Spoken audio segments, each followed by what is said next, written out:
साधी सोपी रुचकर रेसिपी. चला तर मग बनवूया कढी गोळे.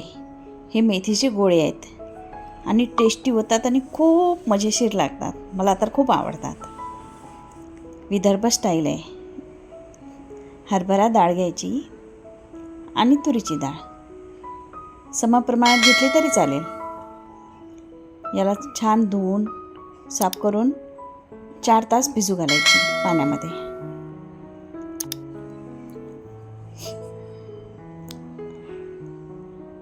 आणि आपल्याला म्हणजे लवकर बनवायचे असेल तर गरम पाण्यात भिजू घाला 1.5-2 तास तरी चालेल.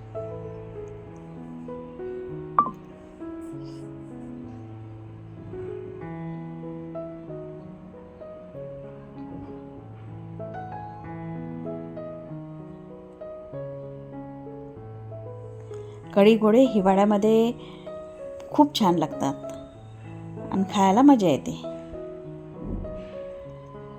माझ्या घरी सर्वांना आवडते.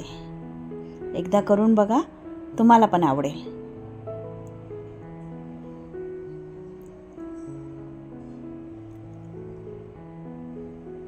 आता याला काय काय साहित्य हवं ते सांगते. कोथिंबीर घेतली मी, ही लाल मिरच्या घेतल्या, कढीपत्ता घेतला आणि हिंग, दही, डाळ भिजलेली, मेथी, मिरची, आलं आणि लसूण. आता आपल्याला मिक्सरच्या भांड्यामध्ये हे साहित्य टाकायचं आहे आणि त्याच्यामध्ये जिरं पण टाकायचं आहे. आता आपल्याला याचा ठेचा बनवून साईडला करून घ्यायचा आहे आणि त्याच भांड्यामध्ये आपल्याला डाळ बारीक करायची आहे. थोडं ठेचा त्याच्यामध्ये असला तरी चालेल. आपल्याला थोडं टाकावंच लागेल त्याच्यामध्ये, पण मिक्सरच्या भांड्यामध्ये थोडं राहू द्यायचं आणि त्याच्यामध्ये डाळ टाकायची आणि ते बारीक करून घ्यायचं.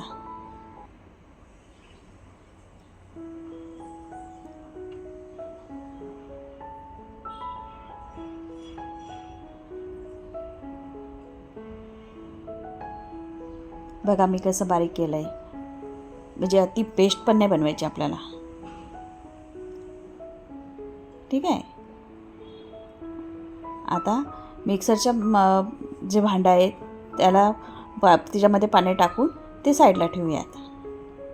याच्यामध्ये थोडं हिंग टाकायचं आहे.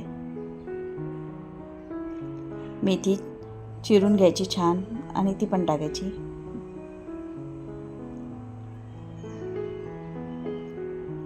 मीठ टाकायचं.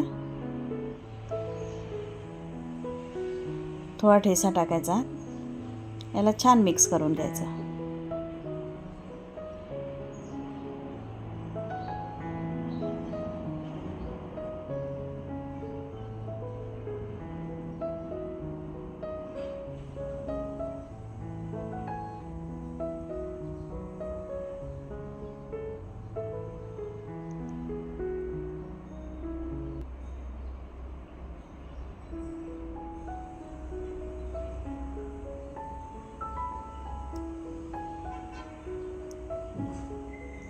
दही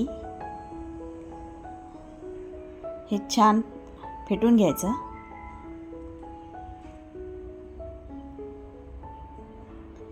याच्यामध्ये पाणी टाकून पुन्हा फेटून घ्यायचं. मी आहे ना याच्यामध्ये थोडे ते डाळ मिक्स केली त्याच्यामध्ये, म्हणजे बेसन टाकायचं काम नाही आपल्याला.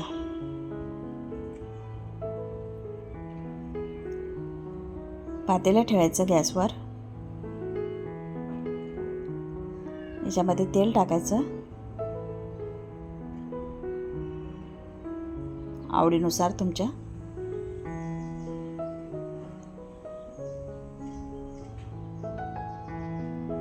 मोहरी टाकली मी थोडी.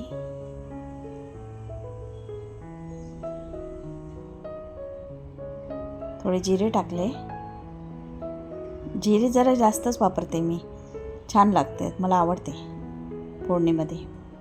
आता मिरच्या टाकल्या, कढीपत्ता टाकलाय,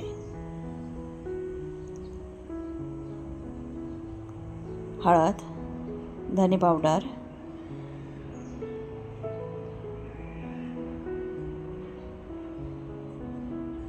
आणि जे मिक्स करून ठेवलं होतं पाणी, ते पाणी टाकलं आहे.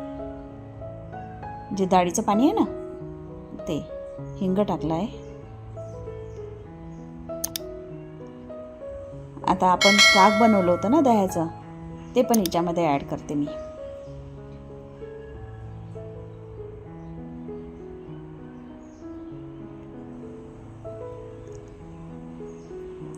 तुम्हाला बेसन टाकायचं असेल तर तुम्ही कढीमध्ये बेसन टाका पहिले, म्हणजे ताकामध्ये. काही ना काही टाकावंच लागेल. एकतर हे सारण टाकायचं थोडं, नाही तर मग बेसन टाकायचं. मीठ टाकलं मी, नाही तर कढी फुटते. आता गोळे करून टाकायचे, जे आपण सारण मिक्स केलं ना ते.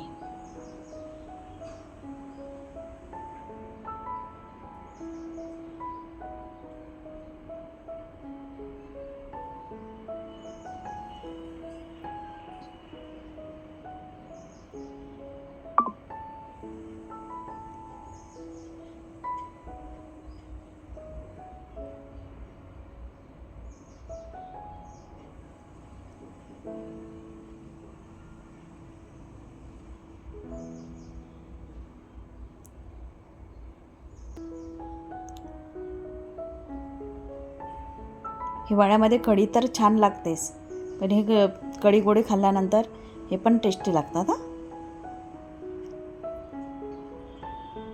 छोटे छोटे गोळे करायचे. जास्त मोठे मोठे केले तर ते शिजणार नाहीत लवकर. आणि ते शिजले म्हणून कसे ओळखायचे तर ते पण सांगते मी तुम्हाला.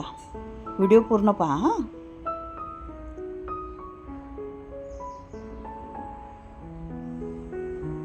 याच्यामध्ये लवकर चमचा आतमध्ये फिरवायचा नाही, नाहीतर गोळे फुटतात.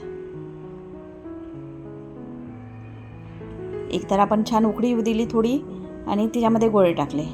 आता चांगली उकळी येऊ द्यायची, थोडा वेळ होऊ द्यायचं छान, आणि मग चमचा फिरवायचा.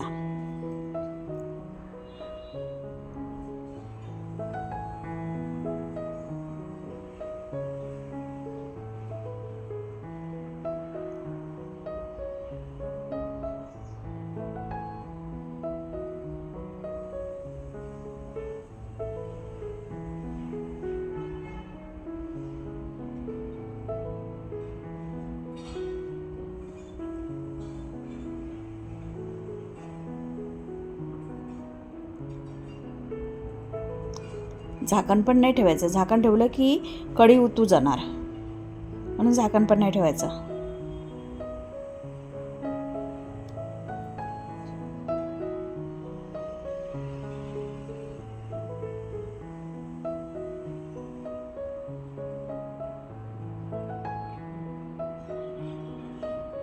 छान घट्ट होऊन येते हा.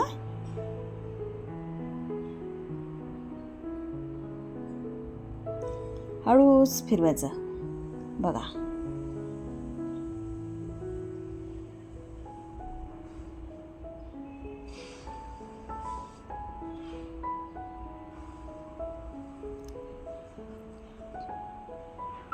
बघा आता हे शिजले म्हणून कसं समजायचं, तर हे गोळे वर तरंगतात.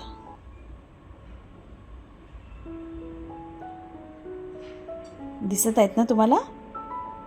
आता कोथिंबीर टाकायची. झाली की हो आपली भाजी तयार.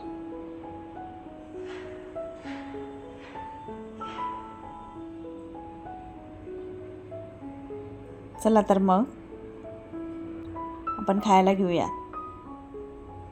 बघा